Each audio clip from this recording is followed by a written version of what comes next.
Tashidele. Hello, everyone. I hope all of you are doing good, staying safe. Thank you very much for everyone coming back to the Lojong session. So as usual, before we start the teaching, dedicate some time to do some collective mantra practice.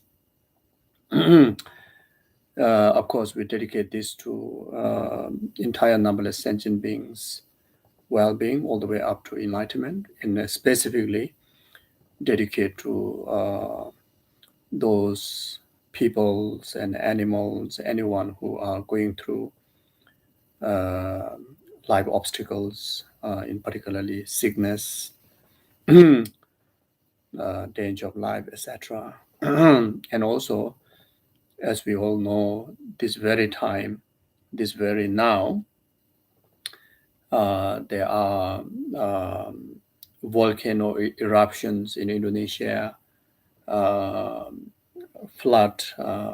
in some part of Australia, bushfires. Then there are so many other natural disasters, man-made disasters around the world. So you can imagine just an example in the volcano, the hot lava going through the lands. So many bacteria, so many sentient beings, they burn up, they suffer so much. So unimaginable sufferings are there. So keeping all of those beings in our heart, and also those people who have requested prayers from me, and those beings to whom we encounter in our day-to-day life, that they are in trouble, they need our prayer support. So we dedicate this practice for that purpose. And we do that on the basis of setting correct motivation of bodhicitta, and that also on the basis of proper refuge in Buddha Dhamma Sangha.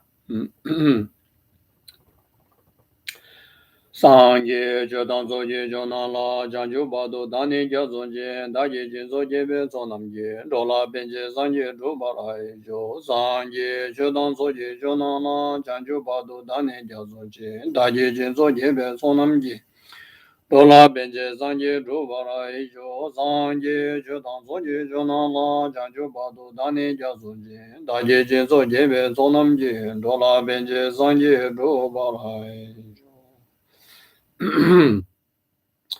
Kangi doze ne zone dawa damje bambejere dambeje ne denze ma godam de la chaze lo doni ninje son do jube lam zeje zeje kanje tende ke chana be mo tenzen jazo sowa devzo da ju jinje lo zemje damje dewa dang deve ju dang demra ju zemje damje dunge dang dunge jinju dang dawa ju zemje damje dunge me be dewa dang me dawa ju Semje damje nyere jada nidan rave danyola nebra juroje, semje damje dewa dan, deve ju dan dembra juje, semje damje dunga dan, dunga je ju dan rawa juje, semje damje dunga mebe dewa dan mi rawa juje. Semje damje nyere jada nidan rave danyola nebra juroje, semje damje dewa dan, deve ju dan dembra juje, semje damje dunga dan, dunga je ju dan rawa juje, semje damje dunga mebe dewa dan mi rawa juje. Semje damje nyere jada nidan rave danyola nebra juroje, tabje doje jaje re doje, jinje mendo doje bonyo ma, seje lombo tabo zebe, shaje jabo de la jaze lo. Daya da o muni muni ma muni ye zo han, daya da o muni muni ma muni ye zo han, daya da o muni muni ma muni ye zo. Daya da o muni muni ma muni ye zo han, daya da o muni muni ma muni ye zo han, daya da o muni muni ma muni ye zo. Daya da o muni muni ma muni ye zo han, daya da o muni muni ma muni ye zo han. Tayata Omo Gade Gade Para Samgade Buddhi Yezo Tayata Omo Gade Gade Para Samgade Buddhi Yezo Tayata Omo Gade Gade Para Samgade Buddhi Yezo Tayata Omo Gade Gade Para Samgade Buddhi Yezo Dayada Omo Gade Para Samgade Buddhi Yezo Dayada Omo Gade Para Samgade Buddhi Yezo Dayada Omo Gade Para Samgade Buddhi Yezo Omo Ahum Benzaranguru Bema Zedeo Omo Ahum Benzaranguru Bema Zedeo Omo Ahum Benzaranguru Bema Zedeo Omo Ahum Benzaranguru Bema Zedeo Omo Ahum Benzaranguru Bema Zedeo Omo Ahum Benzaranguru Bema Zedeo Omo Ahum Benzaranguru Bema Zedeo Omo Ahum Benzaranguru Bema Zedeo Omo Ahum Benzaranguru Bema Zedeo Mime zeve derjen cherese, teme jembe ombo jembe yang, debu mali jonze zanwen da, kanji jembe zujen zonga ba, lo zan tabi shabla zoan. Mime zeve derjen cherese, teme jembe ombo jembe yang, debu mali jonze zanwen da, kanji jembe zujen zonga ba, lo zan tabi shabla zoan. Mime zeve derjen cherese, teme jembe ombo jembe yang, debu mali jonze zanwen da, kanji jembe zujen zonga ba, lo zan tabi shabla zoan. Mime zeve terjen cherese, teme jembe ombo jambe yang, dupo male jumze sanwen da, kanje jembe zujen zonga ba, lozan tabi shabla zoan. Mime zeve terjen cherese, teme jembe ombo jambe yang, dupo male jumze sanwen da, kanje jembe zujen zonga ba, lozan tabi shabla zoan. Mime zeve terjen cherese, teme jembe ombo jambe yang, dupo male jumze sanwen da, kanje jembe zujen zonga ba, Lozan tabi shala zoan de, mingme zewe terjen chene ze, teme jembe ombo jambe yang, depo male jomze zawen. Kanje jembe zujen zonga ba, lozan tabi shala zoan de. Om mani peme hom, om mani peme hom, om mani peme hom, mani peme hom, om mani peme hom, om mani peme hom, om mani peme hom. Om mani peme hom, om mani peme hom, om mani peme hom, om mani peme hom. Om mani peme hom, om mani peme hom, om mani peme hom, om mani peme hom. Om mani peme hom, om mani peme hom, om mani peme hom, om mani peme hom. Omo mani peme hom, omo mani peme hom, omo mani peme hom, omo mani peme hom, omo mani peme hom. Omo mani peme hom, omo mani peme hom, omo mani peme hom, omo mani peme hom, omo mani peme hom. Omo mani peme hom, omo mani peme hom.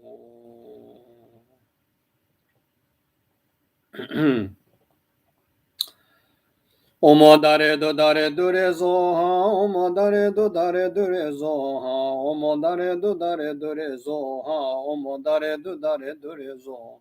Omo dare do dure zo ha, omo dare do dure zo ha, omo dare do dure zo ha, omo dare do dure zo.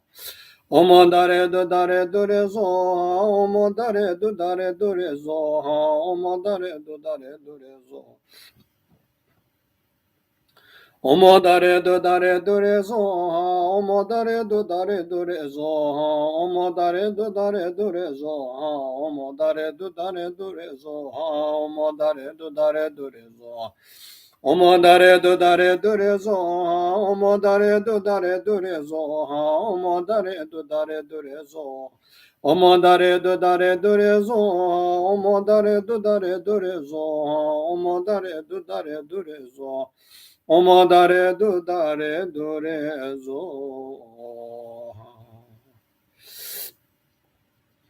Tayada omo beganze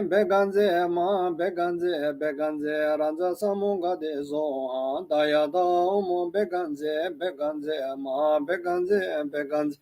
Ranza Zamonga de Zon, Dayada, Omo Beganze, Beganze, Ma Beganze, Beganze, Ranza Zamonga de Zon, Dayada, Omo Beganze, Beganze, Ma Beganze, Beganze, Ranza Zamonga de Zon, Dayada, Omo Beganze, Beganze. Ma Beganze, Beganze, Ranza Zamonga de Zon, Dayada, Omo Beganze, Beganze, Ma Beganze, Beganze. Ranza Zamoga de Zo, Dayada, Omo Beganze, Beganze, Ma Beganze, Beganze. Ranza Zamoga de Zo, Dayada, Omo Beganze, Beganze, Ma Beganze, Beganze. Ranza Zamoga de Zo. Omo mare zemam zo, omo mare zemam zo, omo mare zemam zo, omo mare zemam zo, omo mare zemam zo, omo mare zemam zo, omo mare zemam zo, omo mare zemam zo. Daje jawa damje dan jeba yala sambe de denye geme ze jonjo joba la me jinje lo daja jongwe jenze jo dojo me jo yansa so semde semene jongwe jiba gole nyodo jabdos Yawadi Nudo Dan was a German to June, Dowaji Jamale Ban, De Salan Gobrasho, Jambe Bawe Chitra Jematan, Kundu Sampo, De and De Change. The Dagunji Jesu Daloji, Jawa de Damje Rabdu, De Sun Shepe Jawa Damje, Mo Gala Judung about the Daji Jeve Zawan de Gun. Sambo Jeje Radung, Aje, Pama Semje Damje, Denda Denjuji, and Damje Dadu Tuan, Janju Sempakana Sujo. Teta Gwenje Mala Dojoji, Semjene Bachinye Ba, Nudo Nele Tajoji, Dovene Nemale, Tado Jua, Mebarai Jo, Betan Zoa Migube, Ishin Nobu Basamji, Semjera Wakunze, Samba Chushin to Betaji Jo.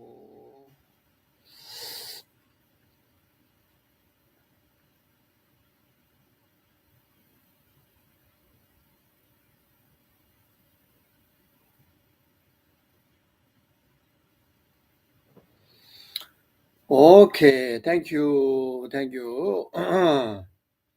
Oh yeah, so we are studying new texts, beautiful texts. The title with Guru Yoga Mind Training. The text very much,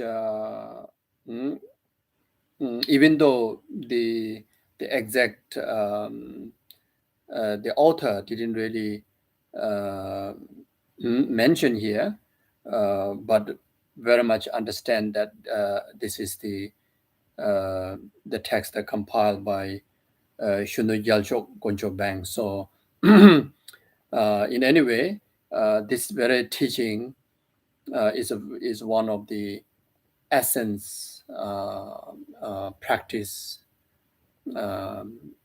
essence teaching to those who journey traveling towards full enlightenment, the practice of Guru Yoga, whether to do with the sutric practice or the tantric practice, the respect to the Guru in from the tantric terminology, it's called Guru Yoga practice, is the key practice. It also serves as a foundation to all the realization on the stages of the path. It also serves as the main channel where for us to receive the blessing of the Dharma, which will be the direct cause to actualize realization in our mental continuum. Without the Guru Yoga, without the Guru, without the reliance on the Guru, without the Guru Yoga practice, the just simply having the intellectual knowledge and having just simply contemplation on Buddha Dharma will not able to cause to actualize the path within our continuum. So the blessing of the path or the Dharma that all the past Buddhas and the Gurus have actualized, granting those blessings, through knowledge, transmissions, such as through oral transmissions, such as through knowledge through commentaries, such as granting of the vows, precepts, initiations. That seed, that planting of seed in our continuum only can able to grow and able to bring to fruition is absolute dependent reliance on the Guru Yoga practice. Yeah. So, uh, the blessing of renunciation, in Tibetan saying, "Gyula chilab jupe che lame naljor," in order to receive the blessings of the Dharma in realization, then there's a practice of lame naljor, the Guru Yoga practice. Yeah. So that is the fact. So. Even even just to obtain the knowledge of the Dharma, without reliance on the qualified guru, no way we can able to understand the teaching. Um, then no question about leading us through the journey, the path where we have never traveled before. So without the guide of someone who have already traveled, then someone who have already actualized those paths, then we will be completely lost on the journey. So even in our ordinary life, even just a conventional knowledge of electricians, etc., including gardening, in order to really know well and be effective of it is practice, we need to rely on a qualified instructor, qualified teacher, to learn from. So as for Dharma, then no question about, isn't it? So yeah, so so then this particular text, the Guru Yoga mind training, is very concise, very easy, structured, and complete, both the preliminary, actual practice, and the conclusion. It is really a wonderful manual that we can refer to in our day-to-day life in Guru Yoga practices, especially to those who have not received initiation yet, and those who have not found, your spiritual guru, and establish the relationship, spiritual relationship, through initiations, receiving vows, etc. Then this this manual of Guru Yoga practice can be so beneficial to train our mind, and create the causes for us to meet perfect qualified guru, through accumulating all the major resources, which is the accumulation of merit and purification of karma. So just by engaging in this practice, we are able to do that. So that way, we will able to fulfill, to those who have not met the guru will quickly meet the guru. Those who have already met the guru, but then have transgression in relation to the reliance on the guru, by not following the instructions, etc. Then this Guru Yoga mind training practice can able to help antidote to purify those transgressions. And those who are intact with the Guru Yoga practice, in particularly in relation to tantric, Mayanic, the common path in relation to receiving of Bodhisattva vows, then uncommon path, the tantric initiations. If your vows are intact, then practicing this Guru Yoga training in our day-to-day life will make even more effective in our practice, to actualize sweep realization of Guruhood or the Buddhahood. So it's tremendous benefit like that. So the title is Guru Yoga Mind Training. So Guru, specific this particular name in Buddhist teaching, it has to be, what's say, the guru, the title to whom that you relate to. The establishment has to go through certain basic requirements.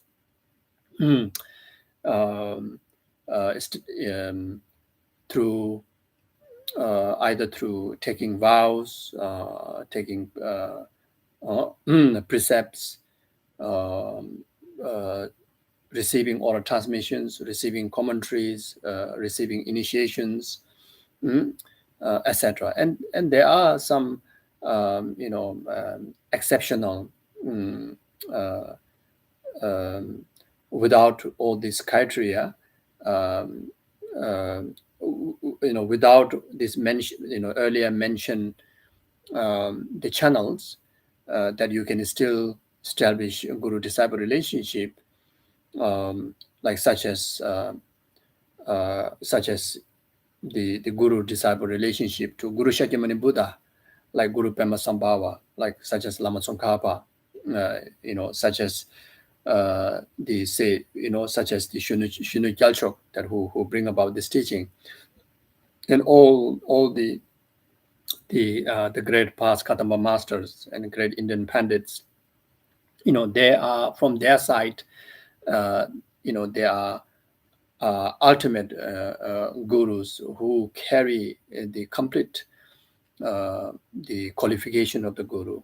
So there's no doubt, there's no danger, there's no limitation for us as someone that who follow Buddha's path to establish guru-disciple relationship with them.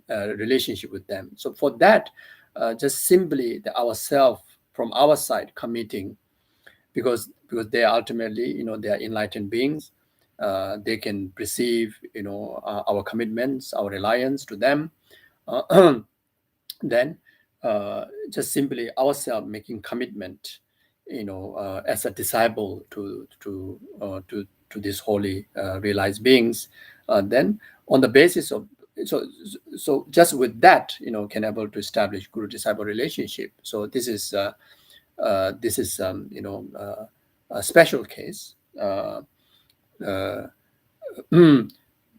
to establish a guru-disciple relationship with the living, human, guru in the living human form, where you're directly going to, receive initiations, receive transmissions, commentaries, vows, then that has to be, that has in our ordinary environment, that to be established in communication with the guru and disciple, if possible, that's the best.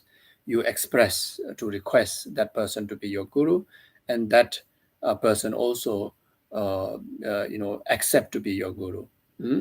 But then such as His Holiness the Dalai Lama, who from his side, the qualification of the guru is no doubt is a living through his living present, can able to see clearly, see through our naked eyes that that he is, absolute, enlightened being who carry all the enlightened qualities. Then at the same time, not everyone have the opportunity to, get so close because of his responsibilities. Usually, even during the Dharma events, teaching events, there are thousands and a few hundred thousands of people around. So no way that for him to give time to each and everyone that who want to relate him as his guru, to establish the guru disciple relationship in the conversation, isn't it? So therefore, in such cases, then as long as ourself is ready, then we can establish the guru disciple relationship. But otherwise, um, otherwise is to be established in conversation, and that also has to establish on the basis of um, examining the qualities, examining the guru's qualities. Um, Otherwise, it may bring obstacle to the relationship. So there are a lot of illustrations of examples, like how Asanga um, put effort to be ready to to meet his guru for 12 years. And there are many examples within the Kadamba masters, within the Panditas, even in today's time, many Geshes, ordinary monks and nuns, um, those who understand this teaching, before they establish any guru-disciple relationship, they really take good time, 10, 15, 12 years to you can learn from them, like how we learn teachings from our school teachers. We can learn from, we can relate to them on the journey of learning about, those teachers really equip the qualification of the guru to whom that you wish to establish a guru disciple relationship, while yourself attending the Dharma lecture sessions, like such as like this kind of teaching, explanation of texts, lectures, then um, um, throughout some time to examine, until you are fully satisfied, fully convinced, this particular teacher carrying all the necessary qualifications that require, to bring the benefit of guru to you. Then you continue to learn from the person. Then once you are convinced, then you express that to that teacher to be your guru. Then from that onward, then you relate to that guru by receiving oral transmissions, receiving commentaries. You see, so like an example, like this very now, I'm also giving this commentary, but I'm giving this commentary um, very much, without um, specifying the commentary to the people who have already relate me as a guru. So it's more like the commentary, more like explanation. But then again, there are people that who have relate me as a guru. Then I also have the commentary lineage of this teaching, and when I provide the commentary, that individual will receive the transmissional blessings. And if those of others who have not relate as a guru, they receive, tremendous benefit of knowledge, and also, the blessings of general, listening to the Dharma. But then, uh, when about receiving the transmissional lineage, so that may not be possible. So the transmissional lineage, and that, for that, uh, you know, at least from your side, that you need to have that conviction and that reliance as in the guru disciple relationship. You see, so so like that. So once you relate to the person in guru disciple relationship, then even mentioning one word of Om, or one word of Dharma, like Tayata Gade Gade Paragade Parasam Gade Buddhiya Soha or Om Mani Padme Hum, you not only receive the general blessing, you not only receive the knowledge in explanation to that, but you receive the transmissional blessing. As I mentioned before, that transmissional blessing is the direct cause to cause you to actualize that similar path in your own continuum as a path. You see, so there are two type of cause. One is the conditional cause, and one is the direct cause.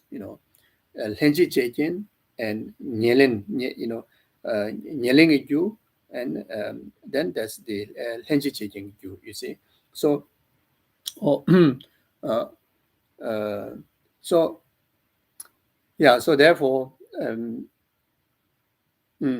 so so so you see, so Guru Yoga practice, as I mentioned before, the importance of Guru Yoga practice, for a spiritual realization, for a spiritual path, as mentioned before, the importance of Guru Yoga, because that act as the direct, direct cause to actualize the resultant path within our continuum. So without the Guru's blessing, the channeling of Guru's blessing, that also which has to be unbroken lineage blessing, that has to have the tracing all the way up to the enlightened Buddha, enlightened one, then we may become great scholar, after studying under that person. We may also receive tremendous clearing obstacles, actualizing merits, but all become great condition to oneself to develop the path in our heart, but it still cannot act direct cause. You see, so therefore, anyone that who are traveling to enlightenment, we need guru. Without guru cannot travel. You see, so the main reason for that is not because of not because of we will not know the explanation of the teaching. That's why we cannot travel. It's not because of that.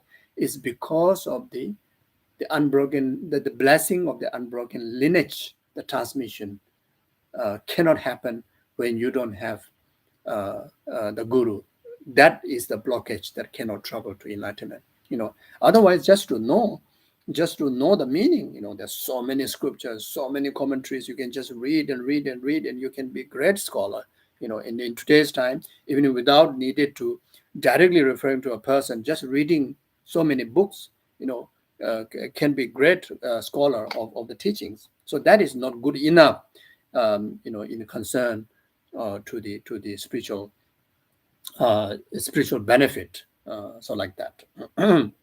So as far as concerned with the guru's quality, in particularly here, the Mahayanic guru's quality, this is Lojong teaching, then the Mahayanic Dharma that has a common and uncommon path, which is Mahayanic Sutrayana and Mahayanic Tantrayana. Even though for the Tantric guru, there are specific qualifications required. For the Vinaya Sutri guru, require specific qualifications. But as for general Mahayanic guru, um, you know, what's it? The Tantric guru, um, the special quality is added on to this basic 10 Mahayanic Gurus quality. And usually we refer to the Maitreya's ornament of the Mahayana Sutra, they emphasize the 10 qualities that which you look for in the teacher, to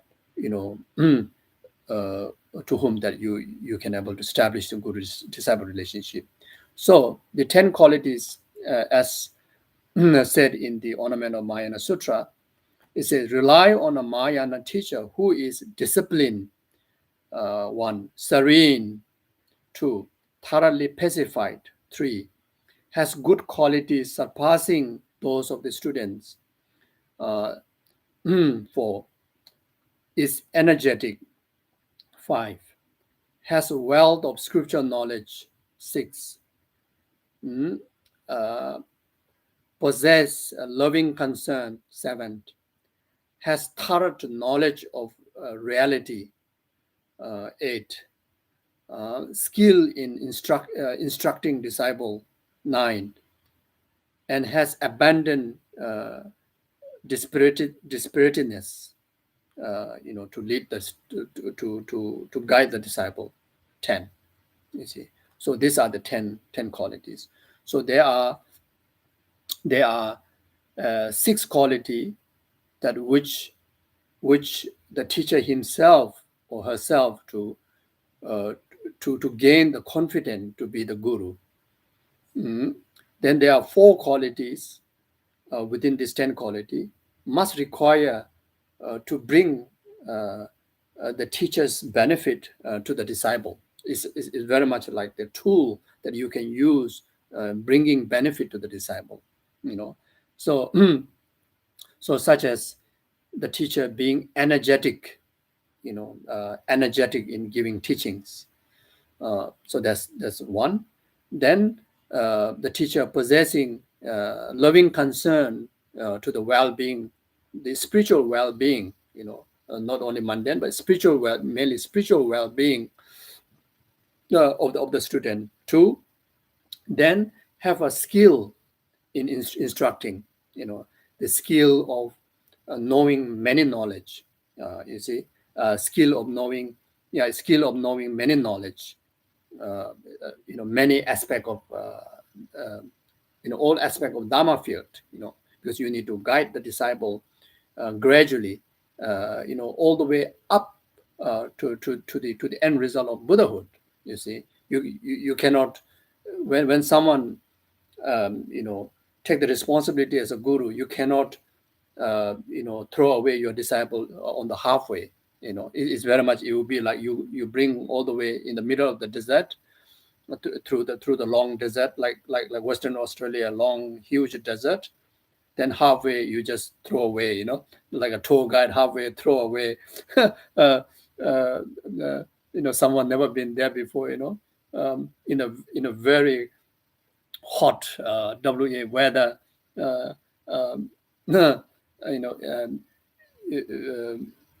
very much you will be completely vanished, isn't it? So similar way, you see the vast complexity of the spiritual practice, in particularly needed to lead, out of the complicated the samsaric environment.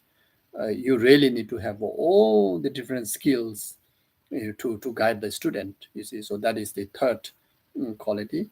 Then someone who abandon tiredness, when guiding the disciple. Someone, someone who never rests in the,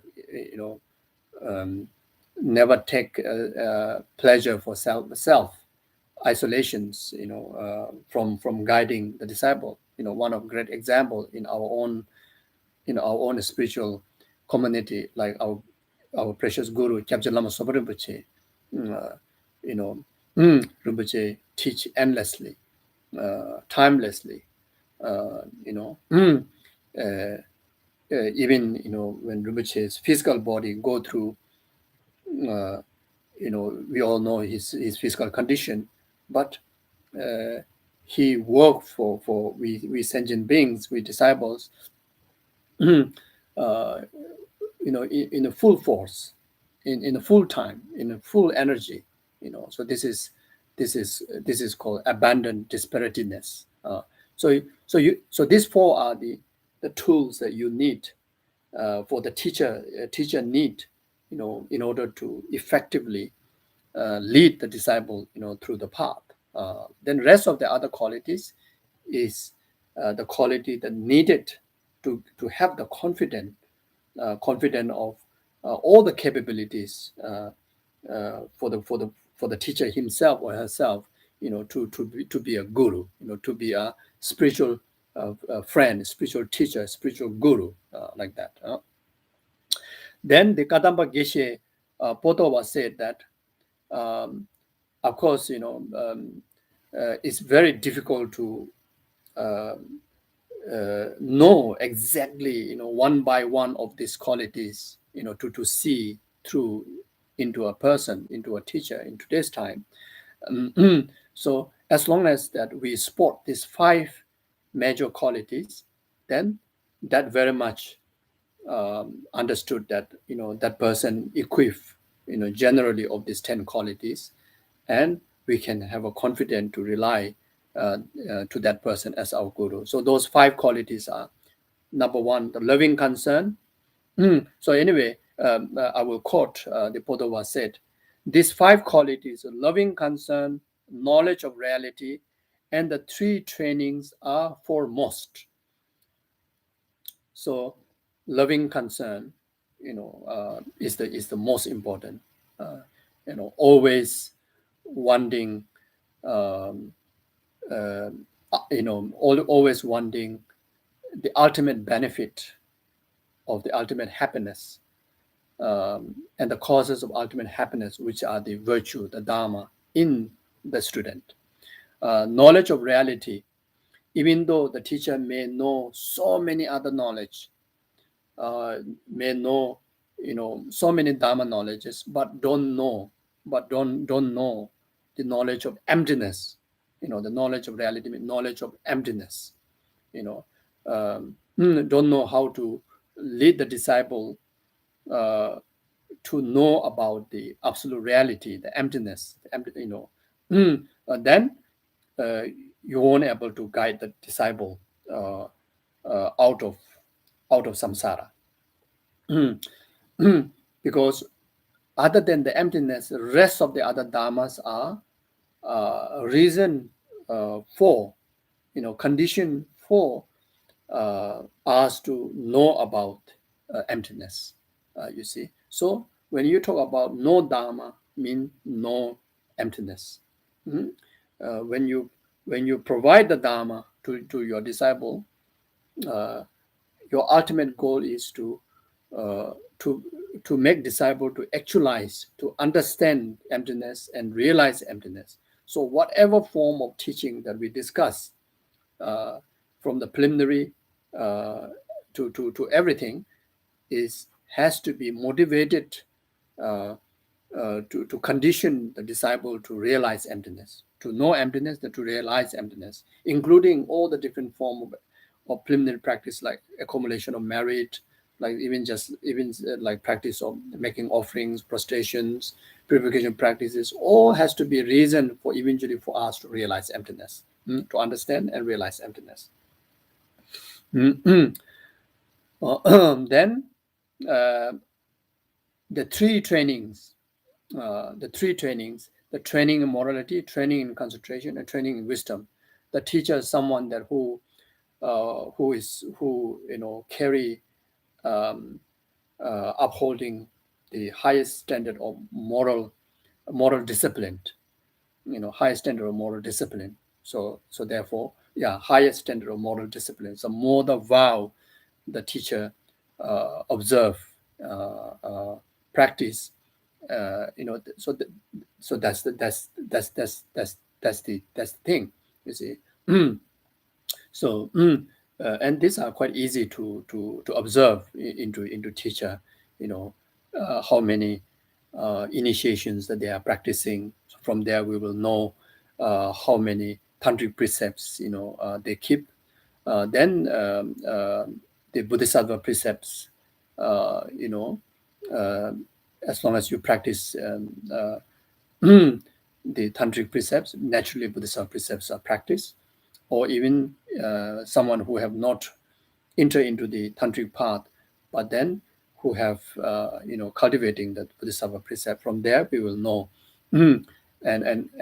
and how well they practice the practice of six paramita. From there, we can understand uh, the well-practiced training in the ethic of Bodhisattva precepts. And then the individual liberation vow, the Sangha vows, someone who practicing the highest vow of fully ordination, then novice vows, then at least preordination vow. From there, you already know that how many precepts, how many moral disciplines that they are training in, you see. Then, like that. Then, then of course, uh, if then 5 lay vows, and at least refuge and 5 lay vows, minimum, refuge and 5 lay vows should be intact. Then, higher training of concentration is someone that who always live in the mindfulness of virtue, always live in the mindfulness of refraining from causing any inconvenience, causing harm to anyone. Mm. If unable to benefit other, at least not harming other. That kind of observation in day-to-day life. Who are mm, um, who are being fully mindful of observation of basic such as like 10 virtues, refraining from committing 10 non-virtues, etc. like that. So those are very easy for us to spot. Then the higher training of the wisdom, then someone that who live a life with, um, you know, um, egoless, very humble, down to earth, who is free of graspings, when in the samsaric circumstances, when someone scold you, when someone criticize you, when someone harm you, or when you relate to object of attachment, object of aversion, um, your heart always remain free from graspings. Someone that who always live free of grasping of attachment, strong grasping of attachment, strong grasping of aversion, then a strong grasping of ignorant. So meaning your mind is always, all the time, living in the full concern, the well-being of numberless sentient beings. You see, so that already shows that you are egoless, you are self-centeredless. You see, then how many troubles comes in your way, how many people harm you, you never retaliate. And that shows that you are free from the aversion grasping. Then you meet with some so varieties of object of attachment, object of desirous attachments, clingings, etc. And you are never affected. You are never affected. You are never grasped onto the object of your attachment. So from there, and you will see the person living in the high standard of training in the wisdom. You see, so so these are the 5 quality that that we should spot into a teacher to whom that you uh, confidently can rely as a guru. Okay. So then, not only that, even though you have the guru has all these qualities, and you rely on such guru, but then ourselves as a student don't carry certain basic qualities, then guru won't able to achieve benefiting fully to us. We won't achieve the full benefit of reliance on the guru. So we need our basic quality. So that Ayadeva's 400 stanza says, It is said that one who is non-partisan, intelligent, and diligent is a vessel for listening to the teaching. The good qualities of the instructor do not appear otherwise, nor do those of fellow listeners. You see, so we need to have a, I have discussed about this in the past also, some past classes, but I think it is very important and it's very relevant to this particular today's teaching.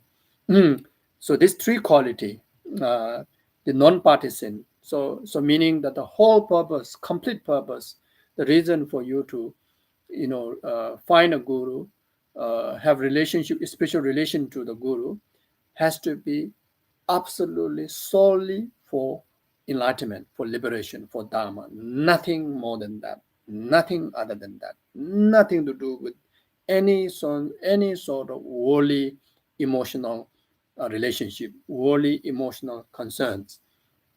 Nothing to do with that. So it's you're not relating to your guru. You're not finding your guru for your coffee mat, your coffee time, tea time together. You're not finding your guru for when you are samsarically delusionalized, and you're hoping that your guru can just comfort you. You know, yeah, is like how our ordinary relationship can do in our samsaric worldly life. It's not about that. You see, it's not about that you have a companion to travel for holidays, or for meals, etc. It's not for that. It has to be completely. So whenever that you meet Guru, you relate to Guru, uh, we have to relate only with the Dharma, for Dharma knowledge, for Dharma blessing. You see, so Dharma knowledge, Dharma blessing, meaning either receive explanations, Dharma advice, uh, commentaries, oral transmissions, receiving of the vows, receiving of initiations. That's it. That's it. So within this category, within these few, categories are complete to bring the ultimate benefit, enlightenment, ultimate benefit of relying on the guru. So nothing more than that. The rest are, uh, you know, rest anything that you are relating to guru, uh, like such as getting opportunity to offer meals, opportunity to travel together. Everything we regard as an opportunity to accumulate merits, accumulate merit, together, the conducive condition. Earlier I mentioned two type of cause to actual realization. One is the conditional causes. One of the very important causes is to accumulate merit, to realize the path, to quickly realize the result that Guru have planted the direct seed to actualize the path. That is accumulation of merit. So whenever we relate, other than receiving teaching, initiation, instruction, like as I mentioned, offering meals, etc. Everything that in our heart we have to carry, to accumulate merit for me to actualize the teaching the teaching the Guru have providing me, the Buddha have providing me, to actualize in realization, the absolute realization of the path.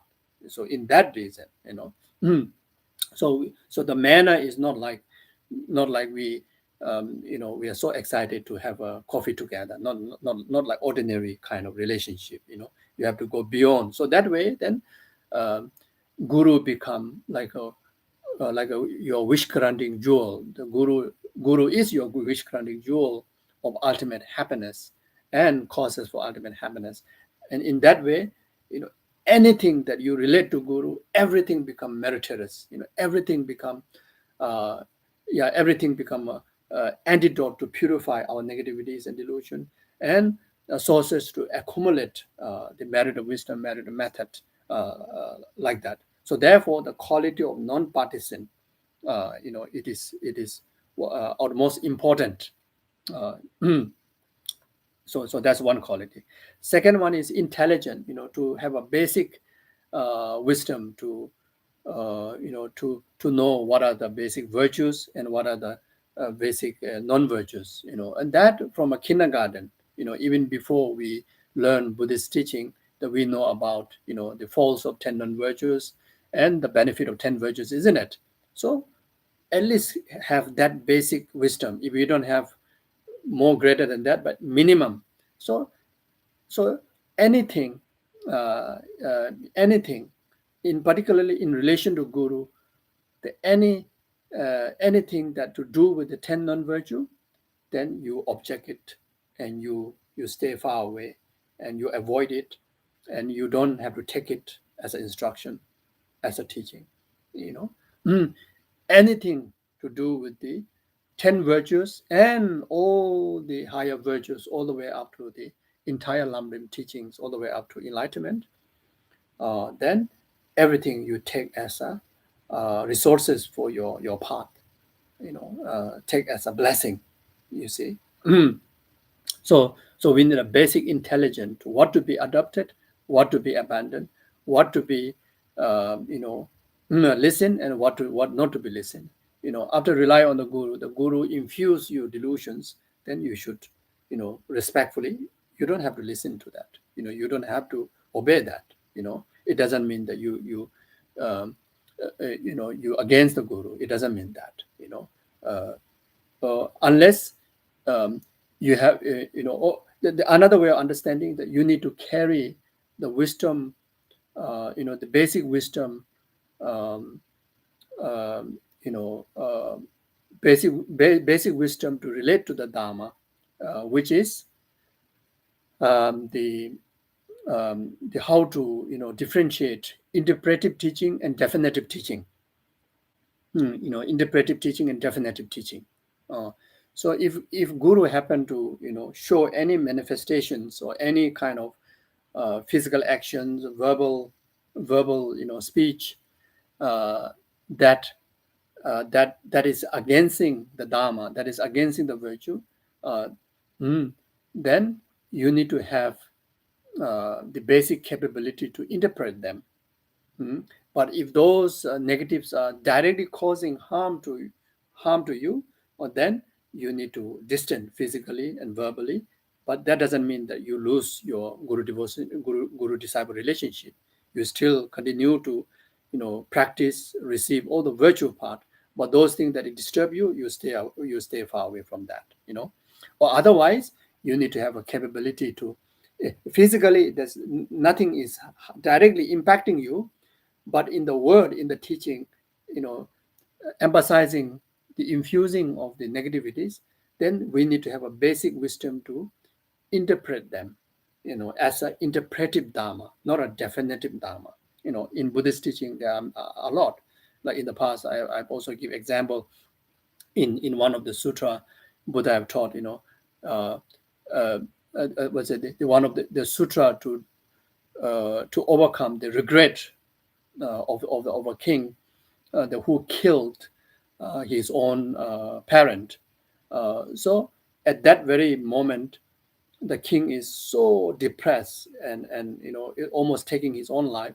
So in order to save from that huge deep depression, but at the same time, gradually to deliver the right antidote of the Dharma, then the first word when the king mentioned to Buddha that I've killed my parent, then Buddha says that father, mother, it to be killed. Father, mother, sejai, his father, mother is to be killed. So the king was very shocked, So then after a gradual conversation, then have the at least opportunity to explain the meaning. The Buddha, the word is very very drastic, but the meaning is the delusion and the karma that which caused him to cause life of his parent, that to be killed. So delusion and the karma to be killed.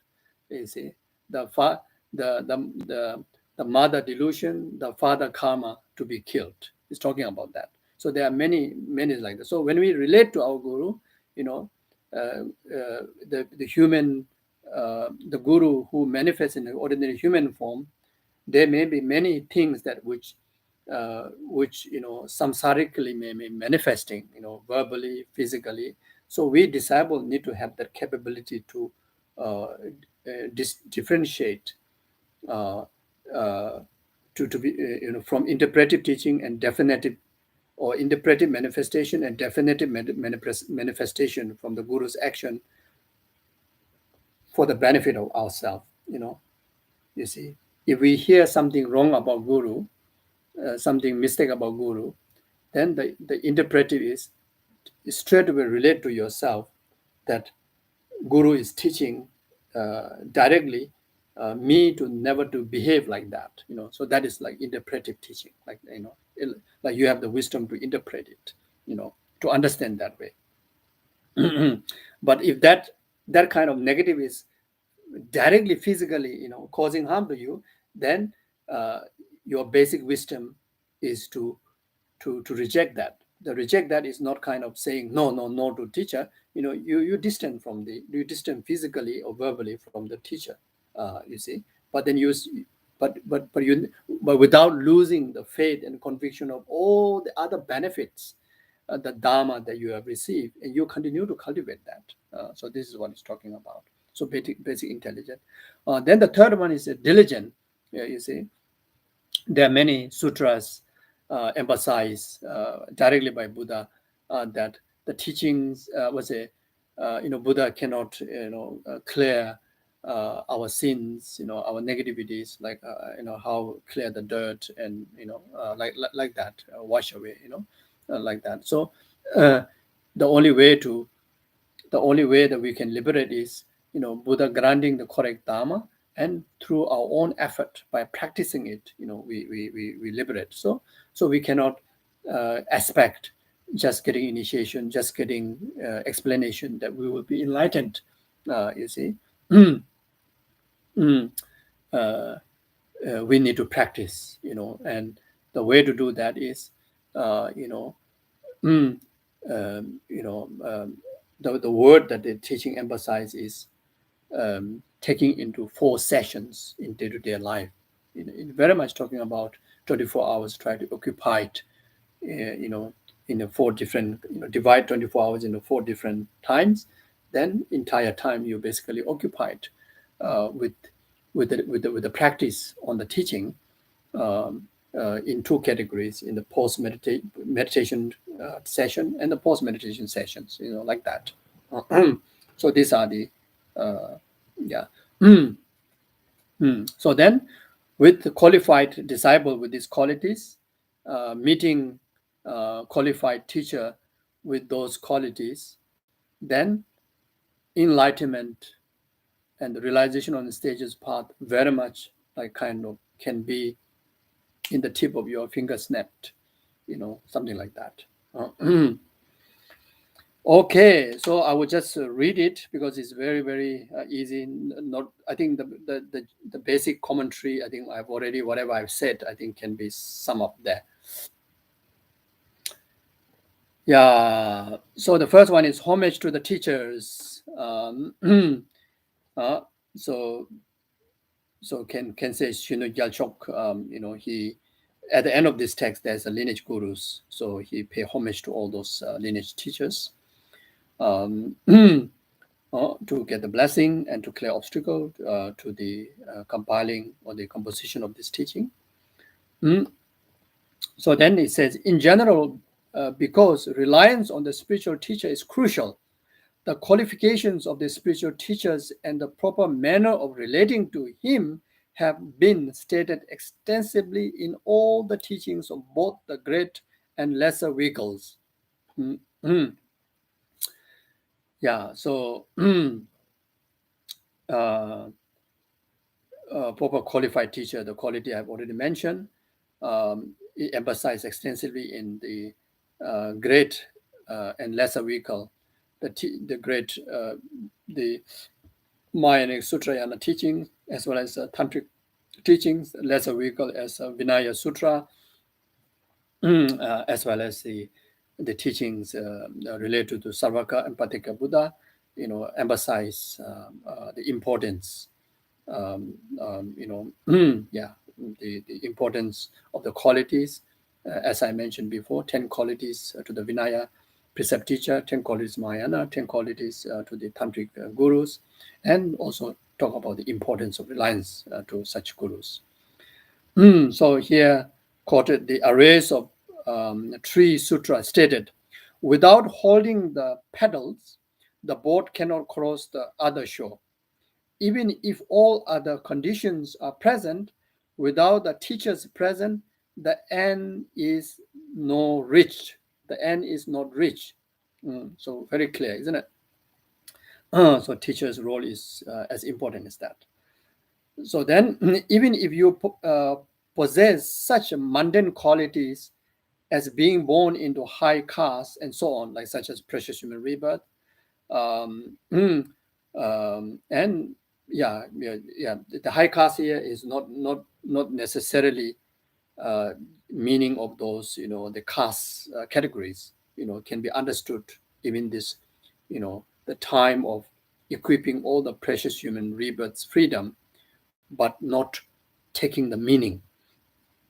Even we be born in the high caste and so on, or such a spiritual quality as being endowed with the faith, joyous effort, and so on, without relying on a teacher who bless your mind, realization will not arise. So as I mentioned very clearly, repeatedly before, the importance of reliance on the teacher, without relying on the teacher who bless your mind, the blessed through precepts, blessed through transmission, blessed through commentary, blessed through personal instructions, we call it pit instructions, then initiations.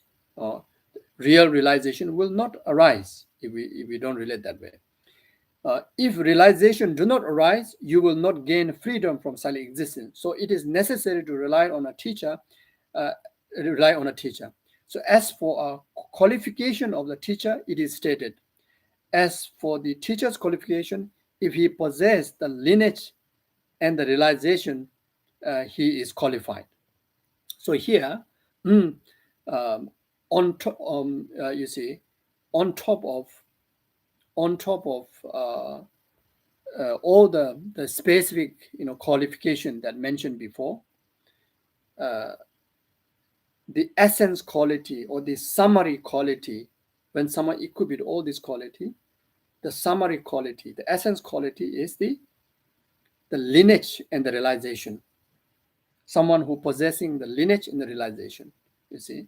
So that meaning in someone can be great scholar is not sufficient, or someone can be very loving and kind, also not sufficient. Someone someone has so many other skills in speaking, also not sufficient. On top of all the other quality, one of the most important quality or the essence quality is possessing lineage. The lineage is the transmissional lineage, initiation lineage, commentary lineage, precept lineage. You see, so when you don't have a vow or precept lineage, you cannot pass down. You have nothing to pass down. If you don't have the oral transmissional lineage, you have nothing to pass down. If you read the word, just empty word. You see, the blessing, there's no blessing to pass down. Even how scholarly you can commentary the teaching, like such as Lamrim, Lojong, etc. But if you don't have the lineage blessing, it is like empty word echoing. The empty here in the sense is empty of the blessing, the real essence of the teaching, the blessing that which will directly cause realization. That's then when you don't have initiation, you can't offer the initiation blessing to the disciple.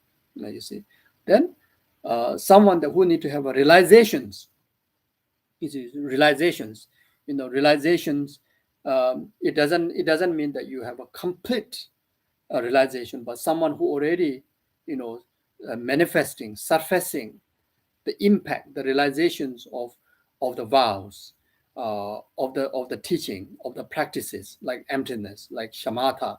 The teacher may not have the fully completed realization of shamatha, but someone who already experiencing the first stage of the shamatha mind, who really have the capability to control your mind from emotions, distractions, etc., like that. Someone may not have a direct realization of emptiness, but as I mentioned, someone who already, at least with the reasoning, the wisdom of emptiness, that you can never be affected in relation to any situation. You will not have a grasping like how our ordinary mind would have, like that kind of, that kind. Then best you have a direct relation to emptiness, the full realization shamatha, etc., etc. Mhm. So as for the teacher's qualification, if he possessed the lineage and the realization, he is qualified. You must rely on someone who is in secret lineage, such as that of Master Atisha. So the greatest example is Atisha, one who possessed the transmission unbroken from the fully enlightened Buddha, and who hold a firm conviction in the awakening mind. Mm, mm. So full conviction in the awakening mind. So that also is a form of realization. You see, uh, like like ourselves, like many of ourselves, when we talk about bodhicitta, when we talk about emptiness, if someone corner you, with these practices, or even how much whole life you're practicing bodhicitta, tonglen, how much you practice emptiness, but when the crisis falls on you, you start to feel that practice didn't benefited you. It kind of, you start to losing faith and conviction in these practices. So that meaning that we are not carrying even basic realization in relation to these teachings. You see, so therefore, here clearly given example, Atisha not only hold all those unbroken lineage, but he has a firm conviction in the awakening mind. You know, even how much you corner him, he will never lose faith and conviction in the practice of altruism. So that like that. Like for us, even for refuge, uh, you know, in the daytime when everything is okay, we practice Buddha, we think everything Buddha is protecting us. Suddenly at the darkness, suddenly ghosts appear on you. Then you freak out. Then they say, "Oh, refuge doesn't work." The Buddha seems like not working. You know, even in the practice of living in the refuge of in Buddha, but still ghosts appear. That kind of thing. We may give up refuge practice, etc. And when we go through different sort of troubles in our life, you know, many people, even long time practitioner, doubt the Dharma, and even I saw in through my own eyes some practice for 40 over years, so serious, have relation connection to almost all the holinesses, all the high lamas, you see, and the house is filled with so many holy objects, some more golden holy objects. But when their financial crisis comes in their way, when the sickness falls in the family, they felt that Dharma didn't help them. The holy object didn't help them. Holiness didn't help them. They give up everything. They not only give up refuge in their heart, they even throw away the statues and the sculptures. It happens like that. So you see, so those are very fragile. Because of not having conviction. Not having conviction, and most of all, the relating to the Dharma, relating to the holy object, the qualification that we discussed for the student, non-partisan, that you didn't equip. Yes, the Dharma is pure, the holinesses are pure, the scriptures are pure, the holy objects are pure, but because you didn't equip the qualification, the non-partisan, You've been relating all these holy beings, holy objects, learning Dharma to solve your samsaric problem. Samsaric problem, how to solve samsaric problem? How to solve samsara means problem. The nature is a problem. By nature is a problem. How to solve it? We have to go through it, isn't it? Is it the after we born into samsaric existence, the aging, we cannot avoid aging. We cannot avoid being sick. We cannot avoid being die, isn't it? We cannot avoid this roller coaster like day-to-day samsaric emotions, and we cannot avoid that. This is a samsaric phenomena. It's called problem. It's called suffering, isn't it? Isn't it? You see. So therefore, we don't need the ripening result to kind of like cease in like kind of disappear suddenly after you meet the Dharma. It doesn't mean like that. The ripening result we have to complete by experiencing it. Why we are practicing is for next lifetime onward, the beyond existence of this aggregates onward. When we come to a position that all the contaminated aggregates cease through the process of death process, when we return back to our basic pure nature, the clear light. Then from there,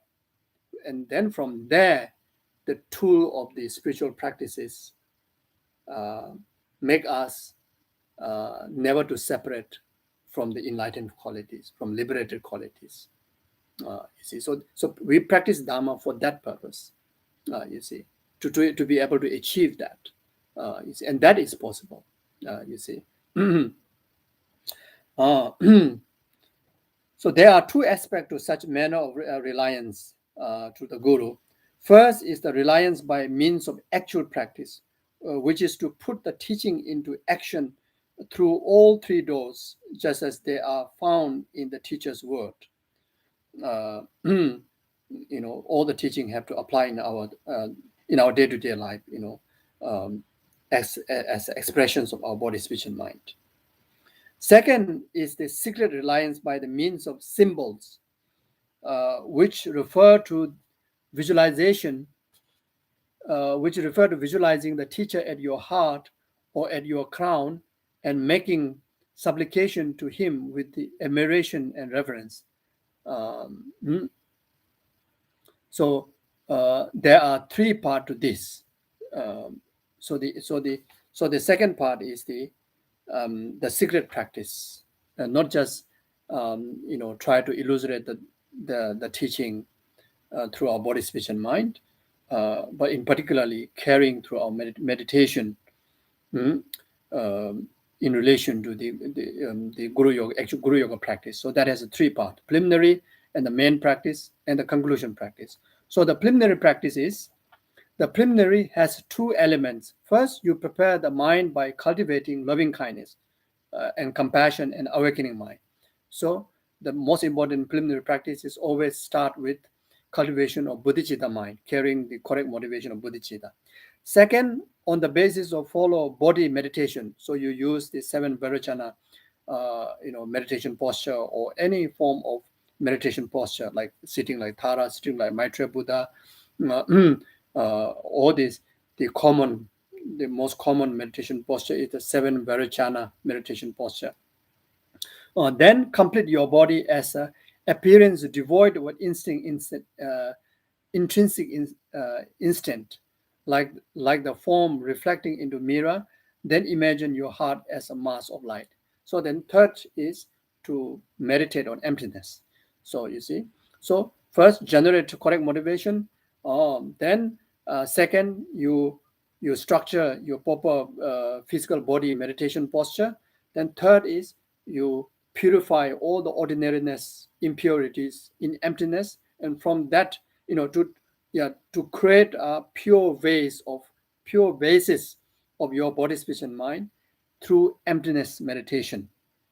The emptiness of intrinsic existence of this ordinary mind, this ordinary body, this ordinary the place, the ordinary the object, everything, purify into ordinariness, purify into emptiness, like the form reflecting in the mirror. Mm, you see yourself, exactly there, but the core being of yourself, and as well as all the environment, everything, lack of intrinsic existence. There's no even a slight substance exists from its own side intrinsically, mm? um, like such as like a form reflecting in the mirror. Mm? And you imagine your heart as a mass of light. It's like completely, um, the light energy, brightness, intangible, vast, luminous, completely pervasive in entire existence. You visualize like that. So the main practice is, for the main practice, visualize your teacher at your crown. One teacher you admire the most, referring to your main guru, root guru, to whom you have the, um, you have the closest spiritual relationship, that can be understand. The guru who is kind in three times, or in a kind in three ways. Um, who is kind in the past, present, future, or who is kind during the lifetime, kind at the intermediate state, kind during the time of death, and kind in the intermediate state. Then the kindness in three things: kind in presiding the vows, kind presiding transmissions, kind presiding initiations. So you can relate in any way, that principal guru, or generally you can also understand that someone that who stay as a central aspiration to your spiritual practice. You can regard that guru. One teacher you admire most, that seated on the cushion of Lotus and Moon. That sitting on the cushion of Lotus and Moon. So that is visualize either on your crown, or either above your crown, or in front in the space, somewhere about 1 feet away from your forehead. Oh. So here talk about Lotus and Moon. So Lotus symbolize wisdom, Moon symbolize the bodhicitta, the method, the wisdom and method. You can also in Lama Tsongkhapa's Guru Yoga, there's also Lotus and Sun and Moon. The Lotus symbolized as a renunciation. The Sun symbolized as a karsa, the what do you call the Sun symbolized as the bodhicitta. Then the Moon symbolized as the wisdom of emptiness. You see the three principal aspects of the path. Or you can also, so whatever way is fine. So here, just cushion, Lotus, and Moon. So yeah, the cushion of Lotus and Moon. So cushion of Lotus and Moon. Then I continue to read. Regardless of his actual body size, which you may or may not have seen in the past, here imagine him in the size of thumb. So there are here emphasize the visualizations of thumb size, because there's a reason for that. The smaller that you visualize, the benefit of getting more focus when you visualize. The smaller the size, more focus on the visualization. So that's the main reason. But there are also benefit of visualizing as vast, as great as possible, like as if like Mount Meru, the guru's image is like a Mount Meru, filled with the entire universe. There's also a benefit there. So whatever is fine. So then after that, recall everything about him or his face, his sitting posture, and cadence of his voice, his aspirations, and so on. Imagine that in reality, he is inseparable from all the teachers from whom you have received Dharma teaching, the lineage of which goes back to the Buddha himself, as well as from the meditation deities and from all the Buddhas and Bodhisattvas. Then make whatever offering that you can afford. With the palm fault, you should then, to your utmost capacity, seek refuge in the exalted body, speech, and mind of the teacher. As for the true meaning of this practice of going for refuge, contemplate like this. Although free of faults and perfect in all enlightened qualities like space, he is devoid of any ultimate intrinsic existence. He appears for the benefit of all beings, including me. Then make the following supplication. O most precious spiritual guide, my teacher, bless me so that the true awakening mind, just as they are found in your heart and in the heart of those in your lineage, just as found in the mind of the Buddhas and Bodhisattvas, who are the core expressions of the definitive scripture, arise in me this very instant. Bless me so that awakening mind remain manifest in me throughout all time, or throughout all time of prosperity, of misfortune, of success, all failure, of happiness, of sadness, at the time of sickness, death, transition, and birth. Bless me so that I will know how to take all adverse condition and obstacle as a factor complementary to this mind training practice. Make this supplication 3 times. Then, while maintaining the hand gesture of meditative equipoise, you should imagine that your crown aperture has opened. From it emerge like the shooting star, a illuminating image of the teacher, which then enter your heart, recognizing this to actually be the teacher and the Buddha, cultivating faith and respect to the best of your ability. Then let your mind rest, and as the teacher's body, speech, and mind dissolve into your body, speech, and mind, imagine that your body, speech, and mind assume the nature of the clear light and space, and then rest your mind in this state for long as possible.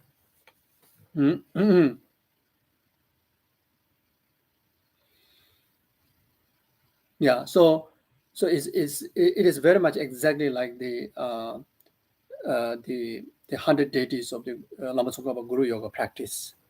First, you do the visualizations of the Guru. Then, from there, then as mentioned, visualize as clear as possible in the entire the qualities of his body, speech, and mind, and visualize lively, who is in the present, granting the teaching that you are clearly, hearing the teaching from the Guru, and yourself, absolute in the present of receiving all the benefits. Then the visualized Guru manifests there in the object of your accumulation of merit and purification, like the 100 deities of Guru Yoga practice. Then you engage in the 7 limb practice.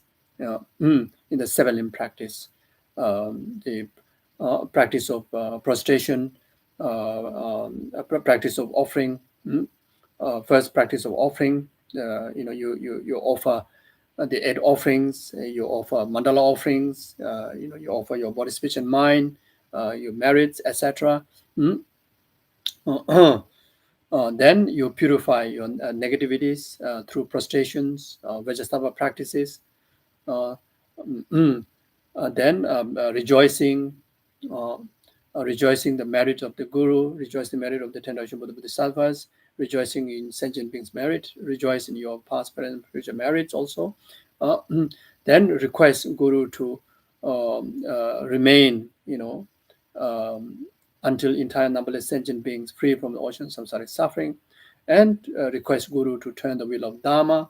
Then at the end, make the dedication, dedicate in conventional bodhicitta, dedicate in ultimate bodhicitta for the benefit of numberless sentient beings. So this here emphasize, make offerings, etc. So this is talking about the practice of the seven limb practices.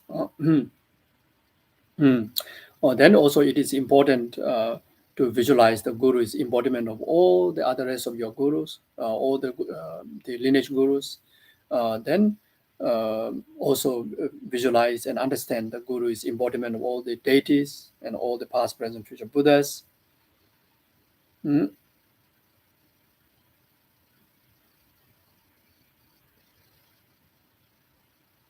Then especially, to bless you to actualize the uh, the success in the mind training practice. Then at the end, your crown chakra, here crown chakra opened. Then the visualized guru dissolve into a light. First, all the 10 direction Buddha Bodhisattvas, if wherever they are, all the lineage gurus, everyone, dissolve into your principal guru, whom you have visualized, and that principal guru to whom you visualize as a living person's, clear form, that also visualize dissolve into light form, and that light, enter from your crown. Then your central heart, the heart chakra, they're opened like an 8-petal lotus. Then there again, there's a lotus and the mundis. In the center of the mundis, there's also a light energy form that which represent your clear light mind, and that guru's body, speech, and mind dissolve into that. Then that 8-petal lotus close. Then on top of that, if you know, if you are doing this guru yoga practice in relation to your main guru, and if you know the name mantra of that main guru, then around the closed lotus where the guru's energy already emerged in with your clear light mind, when your heart chakra close, then you very much kind of tie the knot, the tip close of the lotus very much tie, like how the rope will tie, the back. So the tie with the mantra garland of your guru's name mantra. Then on top of that, you can seal by cross vajra. Also is in the light energy form. Then you understand, from now on, guru's body, speech, and mind, your body, speech, and mind become indivisible, inseparable. Then indivisible, inseparable. Then from that onward, you live your life in the cultivation of Guru Yoga, of recognizing the oneness of Guru and yourself. So whenever you do things, you remember that the actions of the Guru. Whenever you say, whenever you speak, it's a speech of Guru. Whenever the thought arises, any kind of thought arises, you regard as the thoughts of the Guru, like that. Then during the meditation, when you during the meditation, then you can engage, other than the seven limb practice, you can also engage in the practice of living imprint in all the Lamrim and the Lojong practices, like such as using the foundational good quality by reflecting on those meditations. Then while doing such meditation, then there's infinite light rays and nectar follow from the guru, from whom that you have visualized. Then bless your heart to actualize all those stages of path in the realization in your heart. You can also do this Guru Yoga practice, visualizing Lama Tsongkhapa as your heart guru. You can also do that. Then there's also a teaching that to drive effectiveness of the blessing in the Guru's 5 points of a chakra and the energy, the crown, the throat, the heart, the navel, and in the center of the secret organ and the anus. There, these are the 5 spots placed by the 5 Dhyani Buddha's mantra essence. That the what you call the syllable mantras. The syllable mantra is Om Ah Hung Soha. So Om Ah Hung Soha. So on the crown, you place on the Guru's crown syllable Om, at the throat Ah, at the heart Hung, at the navel Om Ah Hung, So, at the navel Sa, syllable Sa. Then at the cigarette, in between cigarette part and the anus, at that chakra, Ha, Ha. So when the mantra is Om Ah Hung Soha. So, but when you place at the navel is Sa. Then at the cigarette channel there is Ha. So from this 5 mantra emanate infinite light. Then bless your 5 the channel places. It's very much like kind of stamping, stamping the syllables, and you also actualize all those syllables in the light energy form, and through that channel that you receive whatever blessing that you are requesting, that you have actualized, you have benefited. So this regarded one of the way to make it effective to receive the blessings. Then of course you can also whatever including these mundane obstacles can be obstacle for your spiritual development, for your spiritual practices, isn't it? So in the name, not just to clear the mundane obstacle and gather mundane, comfort conditions, that is worldly. But you clear the mundane obstacle, like health obstacle, financial obstacle, etc., for the spiritual development, then it becomes Dharma.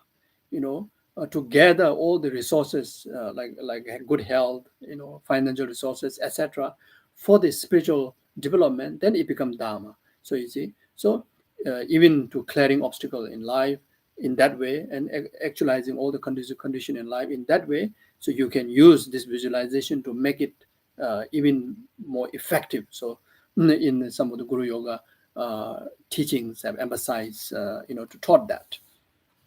So you can use all this. Yeah. Then the one of the most important, after the conclusion, after you become oneness, then from that onward, to live in the Guru Yoga practice, all the time is always, interpret activities of your body, speech, and mind as activities of your guru. Then if you want to live in the Guru Yoga Samaya, I would say the Guru Deity Samaya, the Deity Yoga Samaya, then you also regard the inseparable from the deity. You see, so Guru, deity, and yourself inseparable from now on, like that. And that regarded among all the other yogas, among all the practices, this is one of the most powerful yoga, most effective to clear obstacle, most effective to generate blessings and merits. Okay, so now I will read the conclusion practice. Third, the concluding practice as follows. When your mind abides no more in the preceding state, visualize your body and the teachers at your heart as before. Alternately, you can imagine that he dissolved into your crown, or that he departed on his natural abode. You should dedicate all your virtues of the three time toward the goal of fulfilling your teacher's aspiration and toward the birth of this spiritual practice within you, and make aspiration prayers mm, uh, to this end. So you see, so in here, there's a teaching of that you can also choose to abort departing of the visualize the guru as a merit field to their own celestial mansion. You can also do that. But we as a beginner, we as like myself, who is completely poverty of merits and the richness of negativities that urgently require to purify myself with negativities and accumulate all the resources of merit, then and also as an ordinary person that are completely controlled by negative emotions, even how hard I practice in the meditation session, but when I'm out of meditation session, when I'm in the post meditation session, because of the great habitual influence of the delusion, continue to commit so much negative karma due to forgetfulness, distractions. So therefore, for such kind of practitioner, it is most beneficial, instead of aborting the merit field to their own celestial mandarin, it's best to dissolve into yourself and live in the Guru Yoga practice in all the time. So that can become like your protection, your security, your insurance of the practice that you have accomplished, like that. I will continue. All the benefit of such practices are inconceivable. You will obtain the common and uncommon benefits. Mm-hmm. All the benefit of the mundane, conventional benefit, uncommon benefit of your spiritual benefit, all up to enlightenment. Also can be understand the uncommon benefit of the uncommon path, the sutric path, and common benefit of the sutric path, uncommon benefit of the tantric realization, such as the realization of the two stages of the tantric path. This also can be understood like that. In brief, you will be protected against harm caused by both human and non-humans. So especially if you live with the Guru Yoga practice, then you will be protected like that.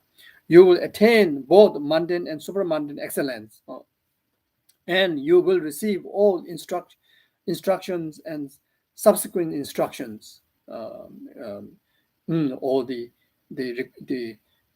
blessings and the teachings, the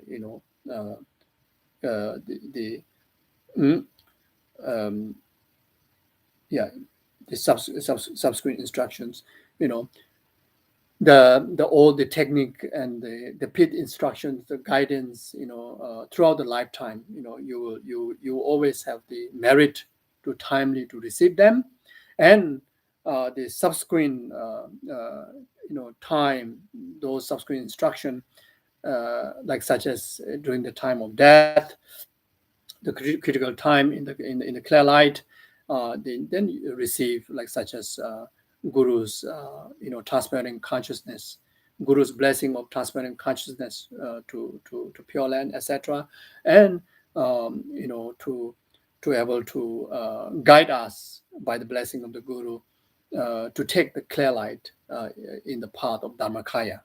Can be understood like that.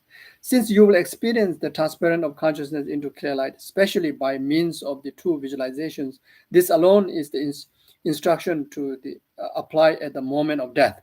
If you consolidate your effort in this practice, the master says you will be able to gain whatever realization you aspire for, and you will need no other realizations of meditative absorption. So this is the ultimate, the essence, the Guru Yoga practice, the ultimate essence for now, in the most crucial time of the death time, and all the time. The precious Chilbuwa, the one of Geshe Chekawa's principal disciple, says, even if I were to cut open my heart, there would be nothing but pulsing lump of red meat. The distilled essence of my practice lies in this mind training alone, this mind training, the Guru Yoga mind training. This Guru Yoga is drawn, here is talking about the lineage. So this Guru Yoga is drawn from my teacher's word and put into letter. The following is the lineage of this teaching. The blessed Buddha gave this to Arya Maitreya, he to Asanga, he to Vasubandhu, then through to Kusali altar and letter, Silingba, and so Lord Atisha, Geshe Domdamba, Sharawa, Chekawa, Chibuwa, Lobenla, Hadingwa, Pun, Dharma Sinha, Jadun Changchuk, Jalsen, Kembo Shunu Changchuk, the glorious Rinchen Jungne, he to Buddha Radna, he to Kitty Sila, he to Jaya Badra, and he to Punya Radna. Then to the Shuno Gyalchok, the direct lineage gurus. Then of course this lineage, the transmissional lineage, carry all the way up to some of our lineage masters, the living lineage masters, like that. Okay, thank you. So I will stop here. I took some more extra time of yours, and thank you for your patience. Yeah, so please kindly, if you wish, and please kindly read through the text a few times and consolidate into the essence understanding. Then in short, bring into the in single practice, in single line, in single thought that you can remember easily and cultivate daily the essence of the Guru Yoga, Guru, yourself, and deity oneness, being in oneness, understanding, and being mindful as a oneness, and interpreting one's own day-to-day body, speech, and mind activities as activities of Guru, activities of the deity. So this is the essence. Okay, so may we be able to practice like that.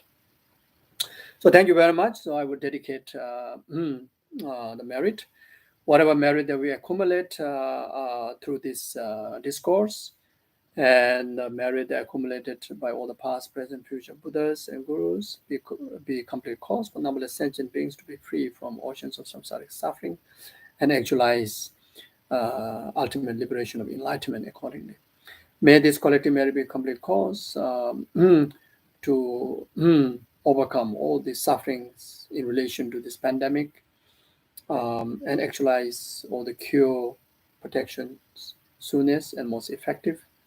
May this collective merit be complete cause for those individuals who have requested prayers from me, prayers from our gurus, those who are suffering from COVID, suffering from other diseases, suffering from a different form of troubles in life, be free from them and actualize perfect health, long life, happiness, and meaningful life.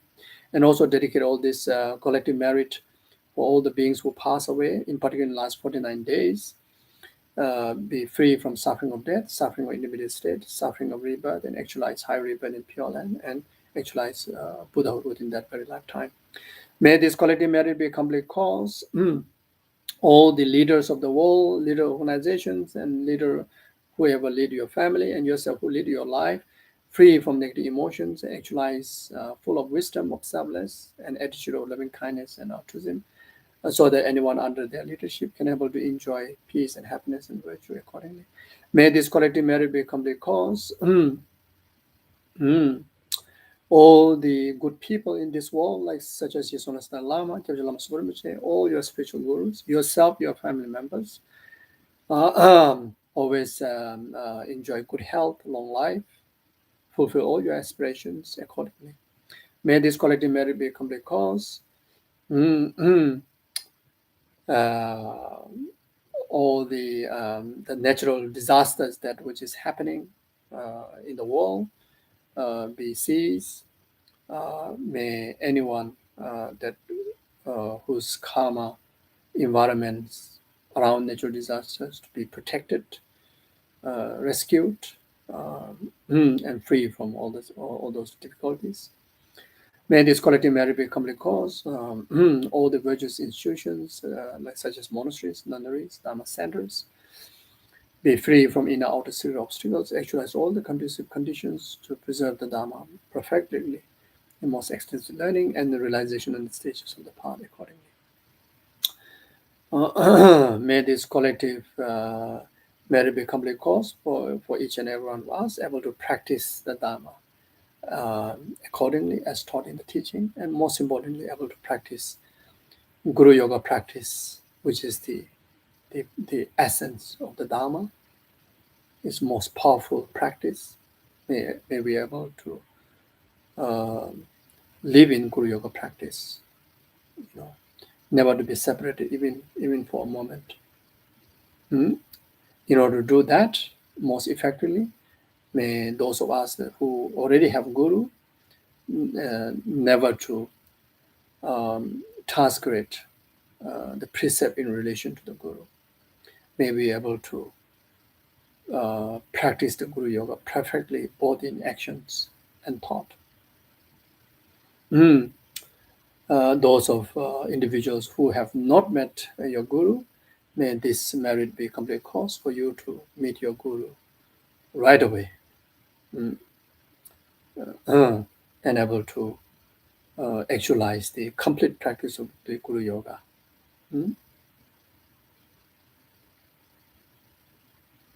And those of any individual who have transgraded from Guru Yoga practice, may this quality merit be the antidote to purify them. The dedicate ourselves, the merit and the purpose of we dedicate all lies in the nature of emptiness. So please dedicate any specific dedication that you have while I recite some of these dedication prayers.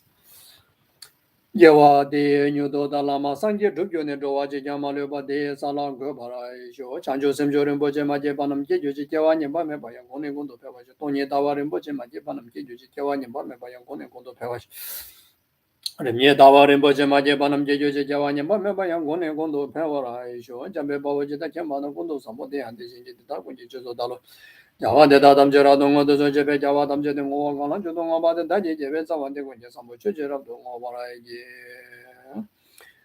파마섬 제담제 된다 denyo 담제 다도 동화다 전주 삼바 가능수 조바데 다 권제 몰란도 주지 섬제네 바 진예 바 녀도 내다 다 주지 도면은 내 마음에 바 다도 중앙에 바라이죠 가래라베 고베 신감데 변한데 와 말을 좀에 제레스 원된제 자조에 샤베스 대바도 된주죠 투조찬지 장관 자베데 요베베 고조도 고조 초성 고베레메 투도 다소 되제 권도 자데 요 주전라메 고제랍 된제 남과 텔레 조조 제마나 와산 대베도메 사좀 도베 모제 다도 제주로 이제 제와군도 양다 라마다 담에 치지 발라론 저 사다람 제연데라고 도제 찬제 공방요도 좀 된데 이제 받아 주면 한다 맞아 봐서 이제 나만나 저기 이제 보나 차 자주세 맞아 맞아 먹고도 나몰라 자도 다야 dombe들이 어부든 내 좀들들 자면서 다야 dombe들이 어부든 내 좀들들 자면서 다야 dombe들이 어부든 내 좀들들 자면서 다야 dombe들이 어부든 내 좀들들 자면서 다야 dombe들이 어부든 내 좀들들 자면서 다야 dombe들이 어부든 내 좀들들 자면서 다야 dombe들이 어부든 내 좀들들 자면서 좀 된데 이제 받아 주면 한다 맞아 봐서 이제 뭐 나몰라 저라도 되게 잡아라 차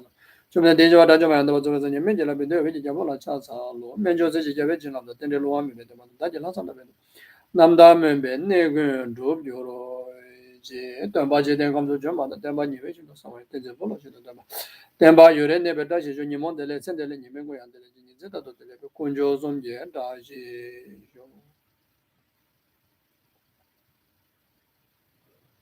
Thank you very much. Please take good care of yourself and take good care of each other. Thank you. Take care. Bye-bye.